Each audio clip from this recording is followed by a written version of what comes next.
Hey, what's up, lurkers? So, I had a lot of questions recently about how I do my painting setups and stuff like this. And I've done videos before about how I mount the paper onto the wood.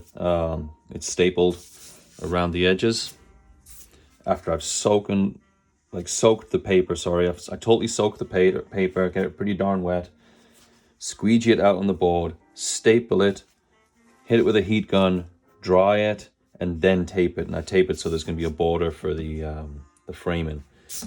So what I mean by that basically is I'm going to cut it about this wide, but there's going to be like maybe this much showing through the frame. A little bit of a white border around it. It'll look nice. And then the next thing I do, I also have to do the pencil sketch, right? So that's the next thing to do. I already had a sketch laid out for this. I'll just grab that and show you. This is about as in-depth as my sketches get. You can see pretty rough, but you get the idea.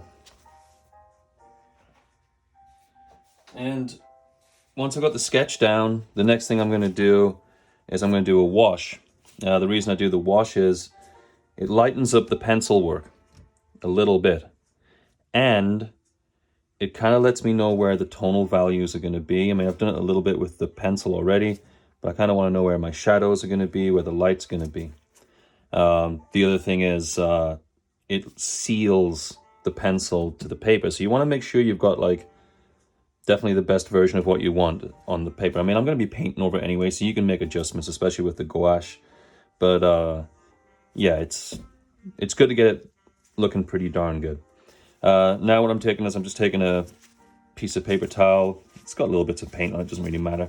But I'm just going over because I've been erasing lines. So I want to make sure that I get off all of the little erasing pieces so they're not getting caught in the paint when I'm doing the underpainting. And the underpainting is next. So for the underpainting, I like to have a pretty just sort of tonal background. It doesn't have too much to do with the final colors, but I do hate it when white shows through. So I'm going to use a raw sienna gouache and a burnt umber. I might put some colors in there as well, we'll see. And for the most part for the wash, it's going to be really, really, really clear. Like you don't want it to be, you don't want it to be like thick paint, right? You want to be able to see the pencil still. One other thing I'm going to do as well, just to show you guys, is I use a little spray bottle like this. I actually got this from a dollar store. It's got water in it. And just hit up the piece. Now, because of the fact that I stretch the paper but doing the staples and the tape, it shouldn't buckle too much. It might buckle a little bit when you're working on it, but it should always go back to where it needs to be. And I use a nice wash brush. Just got a good even wet coat on this.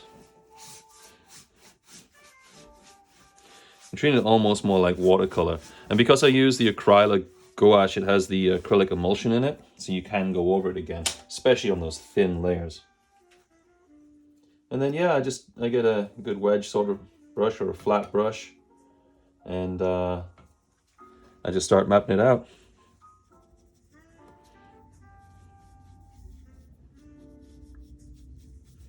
And where all the light will be kind of coming through will be the lightest spots.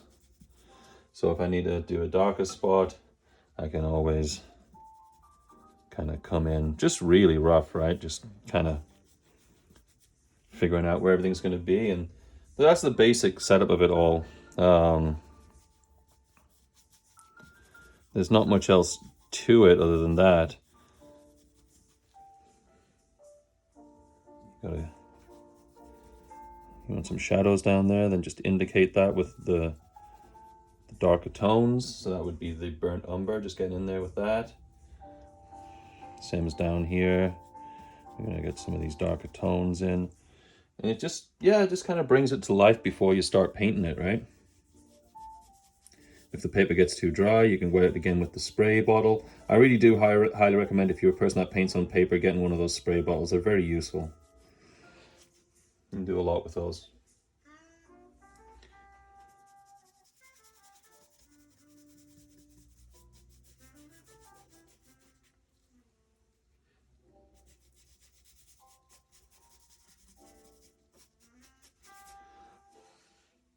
And this piece is actually for a show in Vancouver that's coming up in March.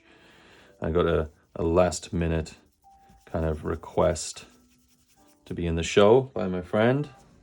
And I couldn't say no because it seemed like a pretty cool idea.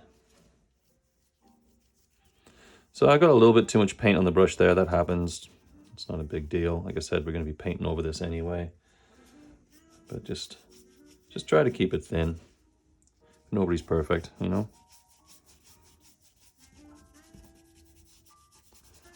And because it's pretty dry in here, because I have a dry heater, the paper's drying out a little bit faster. Keep an eye on that, because you're going to get weird buildup otherwise if you don't keep it nice and smooth.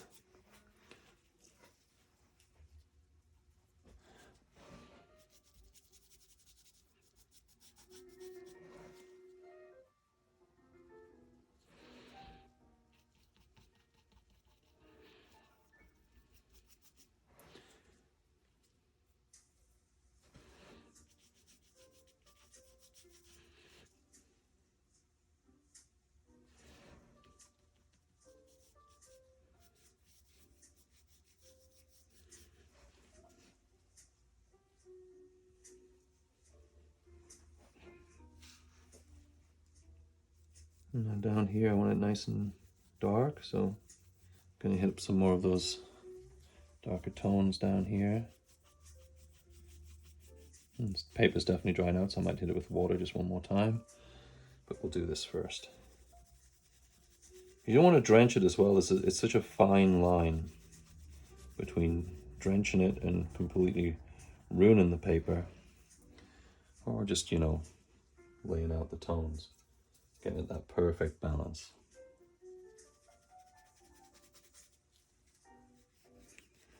And I'm going to stop doing live feeds, I think, because there's just not many people tuning into live feeds, to be honest.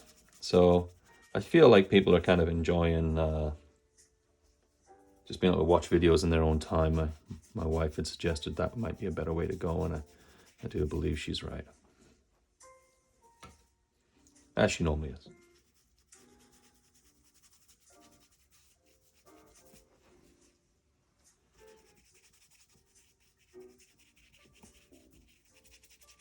So you can see the paper's, probably see it on the screen, but the paper's starting to buckle just a little bit. And that's okay.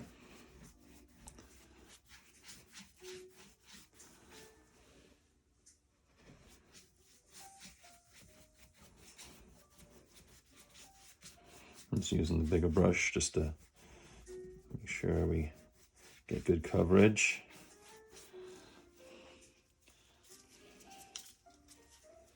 And you can see already, like even just with throwing down the paint that I'm putting on right now, you can see that it's coming to life almost, like a little bit of third dimension thing going on already, or whatever dimension I'm in.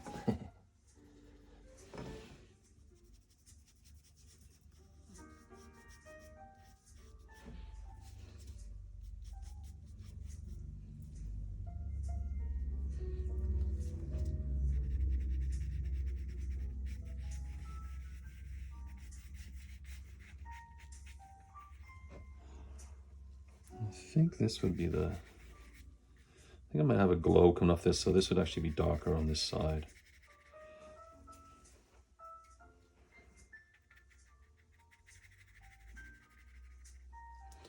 You know, something like that.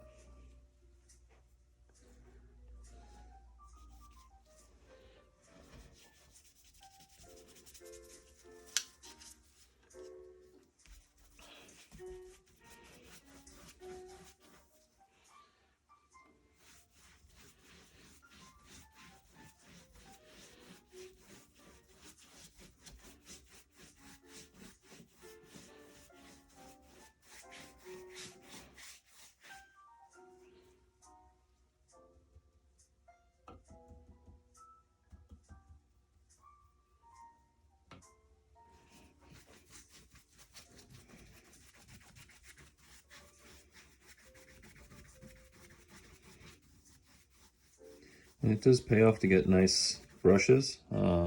You can make art with any art supplies, that's for sure.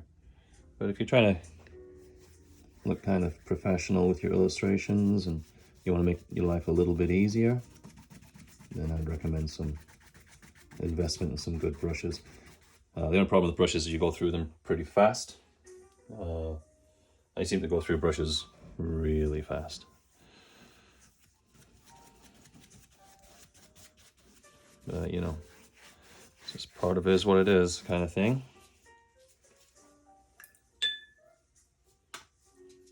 Okay, let's keep putting in these tonal values.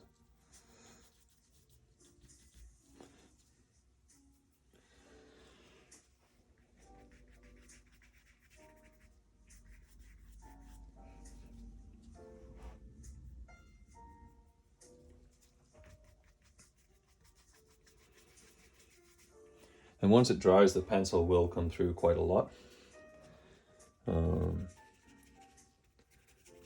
That's kind of the nice part about doing it this way. And like I said, you get to seal in that pencil, and when you're painting your new colors over top, it's not as much of an issue. You know, you're not picking up the pencil and the pencil's going everywhere and mixing with your nice brighter colors. Because I mean, if you guys follow my artwork, you'll see that I like to use bright colors, so I don't really want them getting dulled out.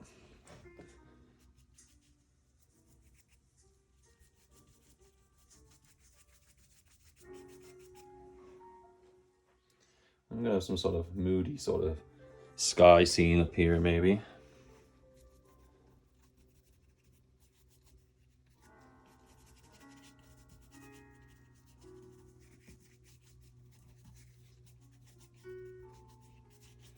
Which is probably where I'll actually start the painting itself.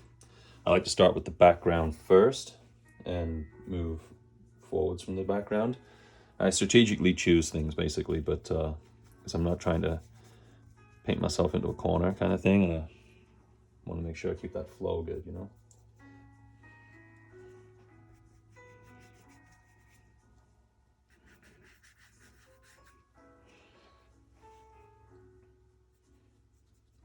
And feel free, if you're watching this, send me a message, leave a comment, whatever you're watching it on. And if you've got any questions, I'm here to help. I actually really enjoy helping people out. As long as I have the spare moment, I like to be able to help people out. I'll always answer. No rock star egos here.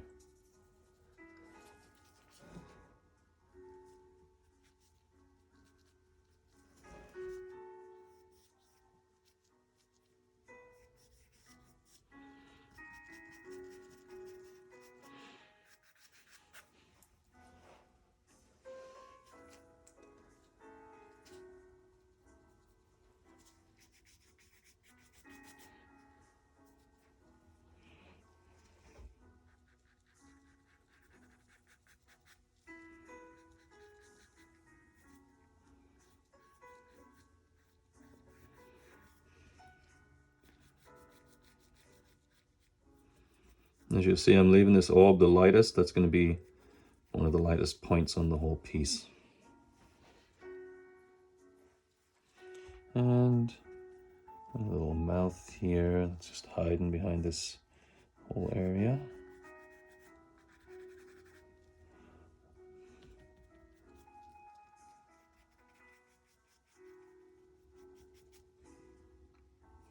So yeah, I think you kind of get the idea.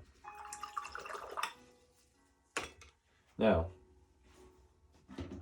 another thing that I highly recommend getting is a heat gun.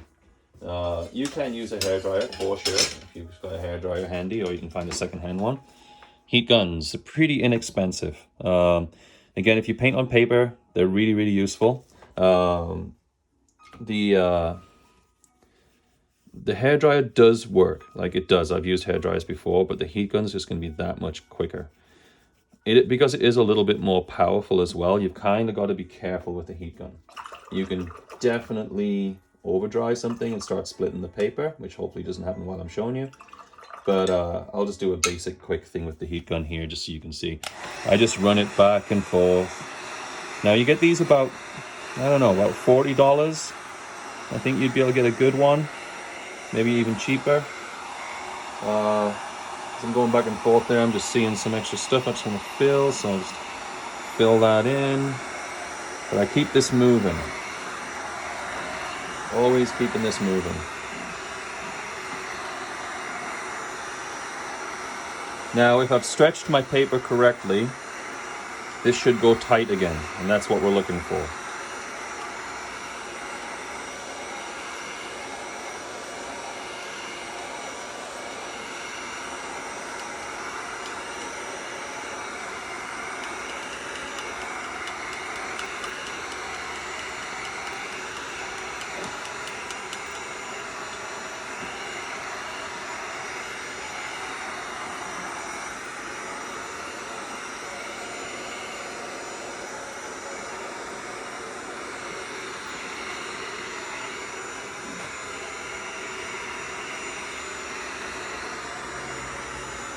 Another good thing about the heat gun is it allows you to get back to your painting quicker. I mean, I just wet this whole piece of paper, and now I can start working on it right away again, as long as I dry it off properly. But like I said, you want to move, don't just stay in one spot. If you find like there's bigger ridges, you can always just run down them. Try and dry the paper out. Don't get too close. I'd say about an inch away is good enough as long as you're moving fast. And already the paper is becoming flat again, which means I did my job when I stretched the paper in the first place, which I'm going to make a video about as well, because I think people are kind of interested in that. I had my good friend Mike Biscup help me out recently, because it had been a while since I'd stretched paper, because I hadn't been doing bigger paper pieces, so he just gave me some tips, and I would love to pass on some tips to some other people as well, and that's kind of what this is about, not being a gatekeeper and just helping out, you know. So you probably can't really tell from the video, but now the paper's pretty much flat again. And now the pencil, in theory, won't really erase. So this is our drawing now, this is it. Okay, well, that's it for now, guys. Thank you for checking this out. And yeah, honestly, any questions, comments, or anything like that, just send them to me. Thank you. Peace.